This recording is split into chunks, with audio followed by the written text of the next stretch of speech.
বিশ্বনবী জনাবে মুহাম্মদুর রাসূলুল্লাহ সাল্লাল্লাহু আলাইহি ওয়াসাল্লাম বলছেন, ও আমার উম্মতেরা, তোমরা বেশি বেশি করে আমল করো। অচিরেই তোমাদের সামনে এমন একটা সময় আসবে, এমন একটা পরিস্থিতি আসবে, যে সময় তোমাদের সামনে রাতের অন্ধকারের মতো ফিতনা বর্ষণ হবে। ঠিক যেমন দিনের বেলা শেষ হয়ে যায়, সন্ধ্যার সময়তে যেমন অন্ধকার ঘনিয়ে আসে, যখন রাত গভীর হয়ে যায়, রাত গভীর হয়ে যাওয়ার পরে অন্ধকার এমনভাবে বিস্তার পেয়ে যায় যে ওই অন্ধকারে আমি নিজেকেও খুঁজে পাই না, আমার নিজের হাত আমি দেখতে পাই না, আমার নিজের শরীর আমি দেখতে পাই না, আমার শরীরের কোনো অঙ্গ আমার দৃষ্টির মধ্যে আসে না। বিশ্বনবী বলছে, উম্মতিরা রে, ঠিক তোমাদের কাছে এইরকম একটা সময় আসবে, যেই সময় রাতের অন্ধকারের মতো তোমাদের উপরে বৃষ্টি বর্ষণ হবে। কি নাম? আব্দুল হান্নান চীনা থেকে তিনি 500 টাকা দান করেছেন, আল্লাহ কবুল করেন। কেন হবে? কত ভয়াবহ পরিস্থিতি হবে এই ফিতনার কারণে। নবীজি বলছেন, ইউসবিহুর রাজুলু মুমিনান ওয়া ইউমসি কাফিরান।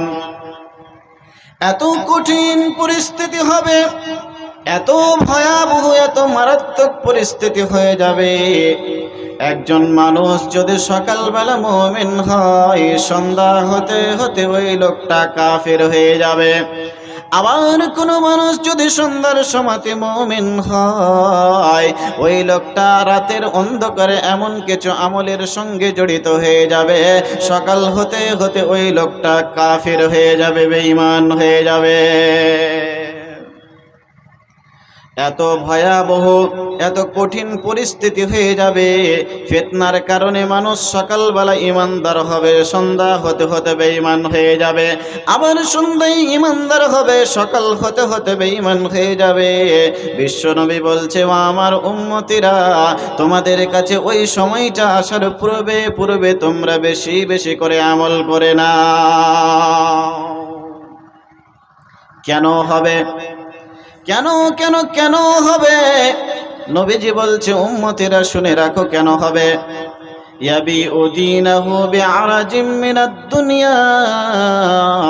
কারণ মানুষের কাছে ওই সময় ঈমান দুর্বল হয়ে যাবে, মানুষের কাছে তার ঈমানের কোনো মূল্য থাকবে না। মানুষ সামান্য কিছু টাকার বিনিময়ে, সামান্য কিছু উপার্জনের বিনিময়ে, সামান্য কিছু লোভ লালসার বিনিময়ে মানুষ তার নিজের ঈমানটাকে হারিয়ে ফেলবে, বিক্রি করে দেবে। সামান্য পৃথিবীর উপার্জনের কারণ, সামান্য কিছু টাকার বিনিময়ে মানুষ নিজের ঈমান হারিয়ে ফেলবে। কারণ মানুষের কাছে তার ঈমানটা মূল্যহীন হয়ে যাবে, ওই ঈমানের মানুষের কাছে কোনো দাম থাকবে না। নবীজি বলছে, উম্মতিরা, ওই সময়টা তোমাদের কাছে আসবে, ওই সময়টা আসার পূর্বে পূর্বে তোমরা বেশি বেশি করে আমল করে নাও। এত কঠিন পরিস্থিতি হবে, এত ভয়াবহ মারাত্মক পরিস্থিতি হবে এই ফিতনার কারণে। নবীজি বলছেন, একজন মানুষ যখন কবরের পাশ দিয়ে অতিক্রম করবে, কবরবাসীকে ওই কবরের মধ্যে দেখবে আর আফসোস করে করে বলবে, ও ভাই কবরবাসী, তুমি কত না সৌভাগ্যবান মানুষ যে তুমি এই কবরের মধ্যে চলে গেছো। এই কবরের মধ্যে চলে যাওয়ার কারণে তুমি ফিতনা থেকে বেঁচে গেছো। আফসোস করে করে বলবে, এই কবরের মধ্যে তুমি না গিয়ে, এই কবরের মধ্যে যদি আমি চলে যেতাম কতই না ভালো হতো। আমি এই কবরের মধ্যে চলে গেলে আমি পৃথিবীর ফিতনা থেকে নিজেকে পরিত্রাণ করে রাখতে পারতাম। মানুষ কবরেও যেতে চাইবে ফিতনা থেকে বাঁচার কারণে। এত ভয়াবহ এবং মারাত্মক ফিতনা সৃষ্টি হয়ে যাবে। এবার চিন্তা করেন, বর্তমান সময়ে আমরা দেখি, আমি আপনি বাড়ি থেকে যদি বের হই, বাড়ি থেকে বের হলে আপনি কোনো না কোনো ফিতনার মধ্যে পড়ে যাবেন। আপনার রাস্তায় নারীদের ফিতনা, আপনার বাড়িতে মোবাইলের ফিতনা, আপনি বাজারে যাবেন টিভির ফিতনা, আপনি রাস্তাঘাটে চলবেন বাদ্যযন্ত্রণার ফিতনা, চারিদিক থেকে অন্ধকারের মতো এই ফিতনা পৃথিবীটাকে ঘিরে বিরাজমান করছে। এখন বর্তমানে আমরা আলোর সন্ধান খুঁজে পাই না।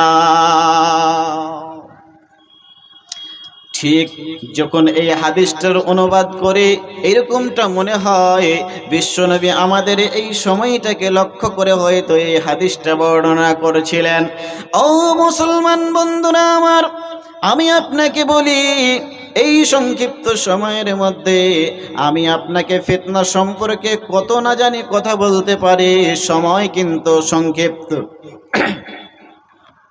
এই জন্য বিস্তারিত আলোচনায় না গিয়ে সংক্ষিপ্ত করে কিছু ভয়াবহ ফিতনা সম্পর্কে আমি আপনাদেরকে বলে যাই। দু চারটা ফিতনা এমন যেগুলো আমার আপনার জন্য মারাত্মক, যেগুলো আমার আপনার ঈমানের জন্য মারাত্মক, যেগুলো আমার আপনার আমলের জন্য মারাত্মক, ওই রকম কিছু ফিতনার কথা আমি আপনাদেরকে বলি। এর মধ্যে এক নম্বর ফিতনা, সবচেয়ে ভয়াবহ ফিতনা, সবচেয়ে মারাত্মক ফিতনা, নবীজি আমার বলছেন, মা তারাকতু বাদি ফিতনাতান আযাররা আলার রিজালি মিনান নিসা। নবীজি বলছেন, আমার উম্মতের জন্য ছাড়িনি কোনো ফিতনা, আমার উম্মতের জন্য আমি রেখে যাইনি কোনো ফিতনা, যেই ফিতনাটা আমার উম্মতের পুরুষদের জন্য সবচাইতে বেশি ভয়াবহ হচ্ছে, সেই ফিতনাটার নাম হচ্ছে মহিলা। পৃথিবীর সবচাইতে মারাত্মক, পৃথিবীর সবচাইতে ভয়াবহ ফিতনার নাম হচ্ছে মহিলার ফিতনা। এই মহিলাদের ফিতনা থেকে নবীজি এই পুরুষদেরকে সতর্ক করে বলছে, ও আমার উম্মতের পুরুষরা, ও আমার উম্মতের ছেলেরা, তোমরা মনে রেখো তোমাদের জন্য পৃথিবীর সবচাইতে ভয়াবহ ফিতনা হচ্ছে নারী। মারাত্মক ফিতনা। এই নারীর ফিতনা হচ্ছে সবচেয়ে ভয়াবহ ফিতনা। শুধু তাই নয়, নবীজি বলছেন, শোনো, এই যে নারীদেরকে দেখতে পাচ্ছ, এই নারীরা শুধু ফিতনা নয়, এগুলি হচ্ছে শয়তানের ষড়যন্ত্র, এগুলি হচ্ছে শয়তানের জাল। এই জাল পেতে শয়তান তোমাদেরকে নিজের প্রতি আকর্ষণ করে থাকে। এই জাল পেতে শয়তান তোমাদেরকে নিজের জালের মধ্যে ফাঁসিয়ে নিয়ে পৃথিবীর ভুল ভ্রান্তি করিয়ে দিয়ে থাকে। একজন মেয়ের ফাঁসে যখনই কোনো ছেলে পড়ে যাবে, ওই ছেলের পড়ালেখা নষ্ট হয়ে যাবে, তার ঈমান নষ্ট হয়ে যাবে। এই জন্য শয়তান সর্বদা মহিলাদেরকে ফাঁদ বানিয়ে তিনি পুরুষদেরকে আকর্ষণ করে থাকে। শুধু তাই নয়, এমনকি আল্লাহর কোরআনের মধ্যে আল্লাহ রাব্বুল আলামিন স্বয়ং তিনি বলেন, শয়তান যদি কোনো ফাঁদ তৈরি করে, ওই ফাঁদটাকে ভেঙে তোমাদের সেখান থেকে বের হয়ে যাওয়াটা কিন্তু সহজ। কিন্তু কোনো মহিলা যদি তোমাদের জন্য ফাঁদ তৈরি করে, ওই ফাঁদ তোমরা সহজে ভেঙে বের হতে পারবে না। কারণ আমার আল্লাহ বলেছে, ইন্না কাইদাকুন্না আযীম, মহিলাদের ষড়যন্ত্র হচ্ছে বিশাল ষড়যন্ত্র। মহিলাদের ষড়যন্ত্র হচ্ছে বিশাল ষড়যন্ত্র। মহিলাদের ষড়যন্ত্র হচ্ছে সবচাইতে ভয়াবহ ষড়যন্ত্র। এই মহিলা আপনাকে রাস্তায় চলতে চলতে আপনার ঈমানকে নষ্ট করে দিতে পারে। এক কথাই আছে না, আমাদের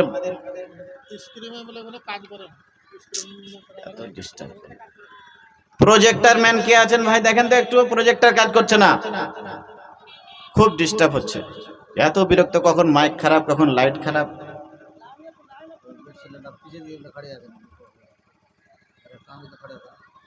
মহিলারা যারা পিছনে দাঁড়িয়ে আছেন, স্বভাবটা ছাড়েন, ওয়াশিং মেশিনে একবারে ওয়াশ হবে সবারই। জি, আমাদের পরিচালিত ভাষার কথা বলছিলাম, কি বলেন তো? বড় বড় ভাইয়া বাবু, বাকিখানটা আপনারা বলেন, বলেন না জি?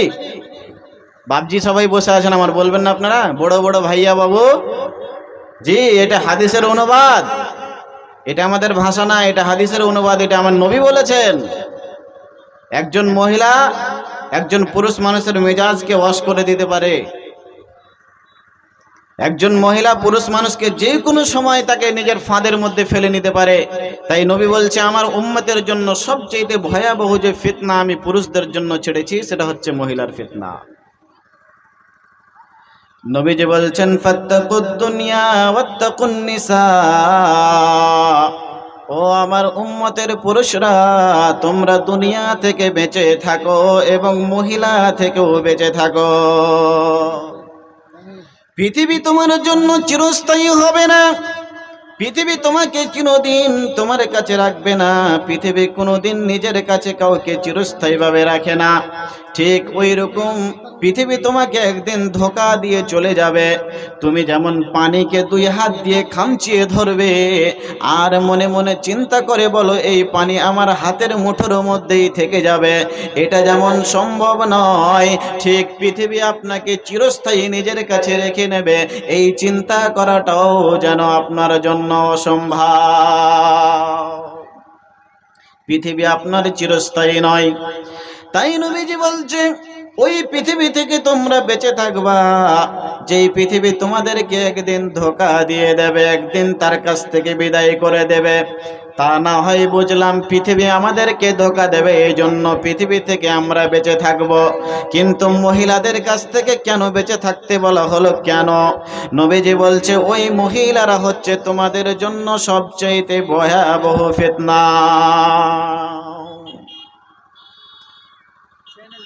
মহিলারা এখন কি বলবে? এখন মহিলারা আমার প্রতি রাগ করবে আর বলবে যে আমাদের সাথে কি কোনো শত্রুতা আছে যে আমাদেরকে সাথে একবারে ফিতনা বানিয়ে দিলেন? জি না, কোনো মহিলার সঙ্গে কোনো শত্রুতা নাই। আমি একজন মহিলার সন্তান, আমি একজন মায়ের ছেলে, আমার বোন আছে। ও বোন, আমি আপনাকে সম্মান করি, আমি আপনাকে শ্রদ্ধা করি, আমি আপনাকে হযরতে খাদিজার মতো মনে করি, হযরতে আয়েশার মতো মনে করি। তুমি জানো না হযরতে খাদিজা কত সম্মানী? স্বয়ং যাকে আমার আল্লাহ সালাম পাঠাই তার নাম হচ্ছে হযরতে খাদিজা।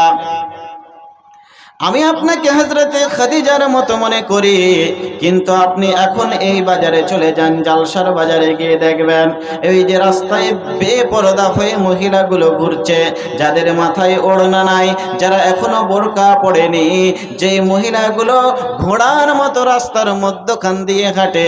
যদিও আমার আল্লাহর নবী বলেছেন, লাইসা লিন-নিসাই ওয়াসতুত-তারিক, একজন মহিলা কোনোদিন রাস্তার মধ্যখানে হাঁটতে পারবে না, তাদেরকে রাস্তার পাশ দিয়ে হেঁটে যেতে হবে। ওই মহিলাদের ব্যাপারে বলছি, কারণ আমার নবীজি বলেছেন, আদ-দুনিয়া কুল্লুহা মাতাউন ওয়া খায়রু মাতা'id দুনিয়া আল মারাতুস সালিহা।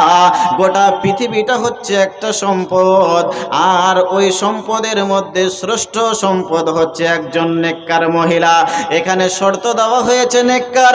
একজন মহিলা যদি নেককার হয় তবে ওই মহিলা পৃথিবীর শ্রেষ্ঠ সম্পদ, আর ওই মহিলা যদি নেককার না হয় তবে ওই মহিলা হবে পৃথিবীর সবচেয়ে বড় ভয়াবহ ফিতনা। পৃথিবীতে যত ধন পুরুষের আছে,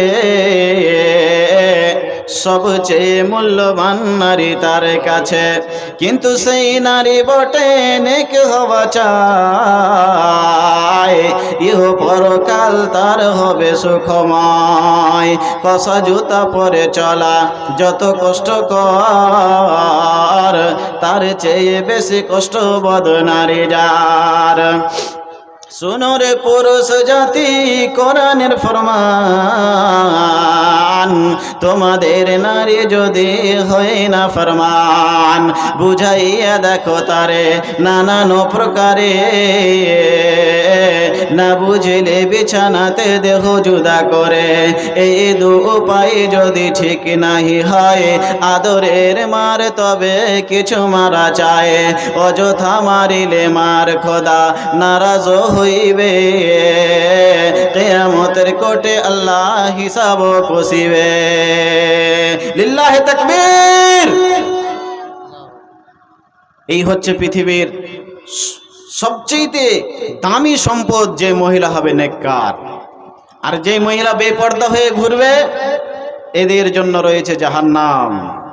তাই মহিলাদেরকে বলছি, মা বোনেরা আমার, আপনারা বেপর্দা হয়ে থাকাটাকে নিজের স্বাধীনতা মনে করুন না। এটা আপনার স্বাধীনতা নয়, এটার আপনার ইজ্জতের সম্মানের ঘাটতি। একটা উদাহরণ দেব। পৃথিবীতে যত শিয়াল আছে, শিয়াল, এরা সবাই চায় যে মুরগিগুলোকে আজাদ করে দেওয়া হোক। মুরগির মালিক খাঁচা তৈরি করেছে, ওখানে মুরগিগুলোকে বন্ধ করে রেখেছে। আর পার্শ্বে শিয়াল বসে বসে মুরগিকে বলছে, ও ভাই মুরগি, আমি শিয়ালের দিকে দেখ, আমি যখন যেখানে ইচ্ছা সেখানে যাই, আমাকে রোকার মতো কেউ নাই। কিন্তু তোমাকে দেখো, তোমার মালিক কিভাবে বন্ধ করে রেখে দিয়েছে, যখন ইচ্ছে করো তখন খেতে দেয়, ইচ্ছে না হলে খেতে দেয় না। তোমাকে এই কারাগারের মধ্যে বন্দি করে দিয়েছে, বন্দি করে তোমার স্বাধীনতাকে নষ্ট করে দিয়েছে। এবার মুরগি মনে মনে চিন্তা করলো, কথা তো ঠিক, আমাকে তো বন্ধ করে দেওয়া হয়েছে, আমার স্বাধীনতা নষ্ট করে দেওয়া হয়েছে। এবার যদি আমি এই স্বাধীনতার জন্য আন্দোলন না করি, তবে আমি কিন্তু স্বাধীন হতে পারবো না। মুরগি এবার আন্দোলনে নামলো, এবার স্বাধীন হয়ে গেল। মালিক তার খাঁচা খুলে দিয়ে ছেড়ে দিল। আর যেমনি খুলে দিল, শিয়াল মনে মনে ভাবছে, যাক বেটা কাজ করেছে, এখন থেকে সুযোগ পেলে একটা করে গায়েব। কথা বলেন ঠিক না বেঠিক? দেশের যেই সমস্ত লোকেরা, যেই সমস্ত যুবক ভাইয়েরা আন্দোলন করে বলে আমাদের সমাজের মহিলাদেরকে বোরখা পরিয়ে তাদের স্বাধীনতা নষ্ট করে দেওয়া হয়েছে, ঠিক এরা হচ্ছে তোমাদের জন্য শিয়ালের মতো। এরাও চায় যে এদের স্বাধীনতা দিয়ে কি করি, এদেরকে আমরা শিয়ালের মতো একটা একটা করে গায়েব করতে থাকি। জি না, এরা আপনার বন্ধু নয়, এরা হচ্ছে আপনার শত্রু। আপনাদেরকে বোরখা পরিয়ে সম্মান দেওয়া হয়েছে, আপনার সম্মান ঘাটতি হয়নি। আপনাকে ভুল বুঝতে হয়েছে, যার কারণে আপনার ব্রেনে এটা ভুল ঢুকিয়ে দেওয়া হয়েছে, যার কারণে আপনি নিজেকে আজকে বোরখার মধ্যে স্বাধীনতাহীন মনে করেন। এর একটা উদাহরণ অনেক লম্বা, আমি দিতে পারছি না যেহেতু আমার কাছে সময় নেই। তাই আমার মা বোনদের কাছে আমি অনুরোধ করব, আমার মা, আপনাকে যে শরীয়তের বিধান দেওয়া হয়েছে, এর মধ্যে যে সম্মান আল্লাহ আপনাকে দিয়েছে, যখনই আপনি এর বাইরে যাবেন তখনই আপনাকে অসম্মান হতে হবে, এটা আপনি লিখে রাখেন। তাই শরীয়তের বিধানকে মেনে চলার সব সময় আপনি চেষ্টা করেন। এটা হচ্ছে পৃথিবীর এক নাম্বার ফিতনা, যেটা রসুল বলেছে যে আমার উম্মতের জন্য আমি সবচেয়ে ভয়াবহ ফিতনা ছেড়ে গেছি, সেটা হচ্ছে কি, মহিলার ফিতনা। ফিতনা অনেকগুলো আছে, কিন্তু আমার সময় শেষ হয়ে গেছে। আমাকে আগেই একটা লিখে দেওয়া হয়েছে যে আপনার সময় নেই, তারপরেও 2-1 মিনিট কথা বললাম, এর জন্য দুঃখিত। যাই হোক, ভবিষ্যতে যদি কোনোদিন আপনাদের সাক্ষাৎ পাই, তাহলে আরো অনেকগুলো ফিতনার ব্যাপারে কথা হবে। আজকের বক্তব্য আমি এখান থেকে শেষ করছি। ওমা তৌফিক ইল্লা বিল্লাহ। আল্লাহ রাব্বুল আলামিন যেন আমাদেরকে কোরআন হাদিসের সঠিক কথাগুলোর প্রতি আমল করার তৌফিক দান করেন। আমিন। আসসালামু আলাইকুম ওয়া রাহমাতুল্লাহি ওয়া বারাকাতুহু।